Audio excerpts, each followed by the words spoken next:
Hi, and welcome to GodTalks.Online. I'm Lori Menshouse, your host. I wanted to mention that it is October, which is Cancer Awareness Month. Please do any screenings that are recommended for you. As the daughter and granddaughter of two fantastic women who lost their lives to breast cancer, please do self-checks. Please get mammograms. Please get any screening.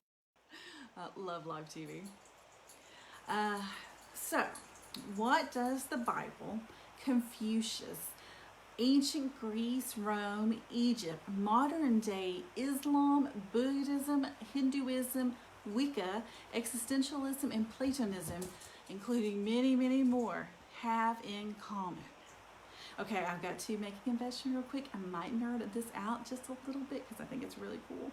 But anyway, so what does this have in common? We learned it as little kids. It is the golden rule. Do unto others as you would have them do unto you.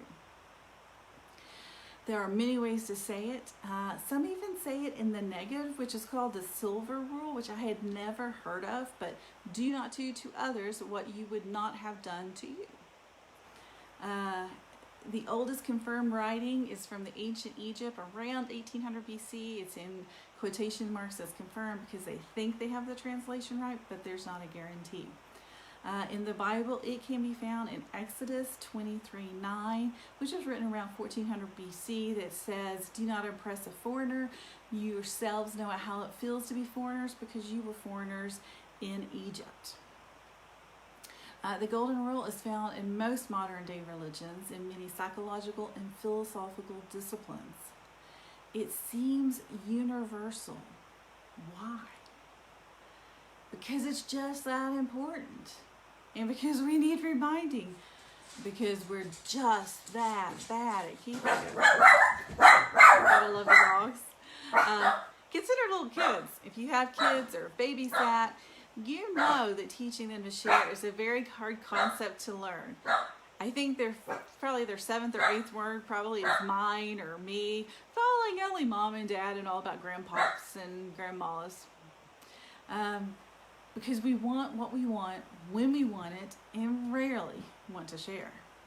Even as adults, we tend to think only of how something affects us, ignoring or diminishing or dismissing any effect on others. The golden rule asks us to put others on equal footing and consider their needs and not just our own. But then the second greatest commandment, or the second half of the greatest commandment, Jesus adds an addition to the golden rule. He adds love. Okay, in Mark 12:29 and 30, Jesus says, "Love the Lord your God with all your heart, all your soul, all your mind, and all your strength." He goes on in verse 31 to say, "Love your neighbor as yourself. There is no commandment greater than these." Why did Jesus add love to the golden rule?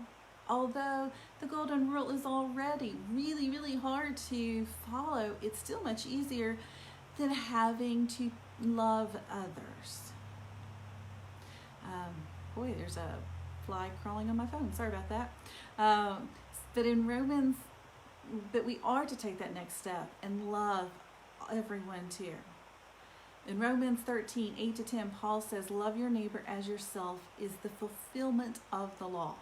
The law is considered the first 5 books of the Torah or the New Testament. And it basically sums up in these 2 commandments, the greatest and the second greatest: love your God and love your neighbor. Consider people who treat you poorly. The bullies, the people that are just waiting for you to make a mistake. Consider the ones who just always seem down and depressed and just woe is me, and the ones who are just always angry and crotchety. And think about the ones who literally make your skin crawl. Okay, it's metaphorically, make your skin crawl when you see or hear anything about them. Although it's terrifying how hard it is just to be nice to these people in spite of their actions to you, Jesus tells us we don't just have to treat them well, we have to love them. Loving goes beyond just not treating others badly, even the ones, especially the ones that deserve it, but to care for them, to love the most unlovable of all. How? The answer is we can't, not by ourselves.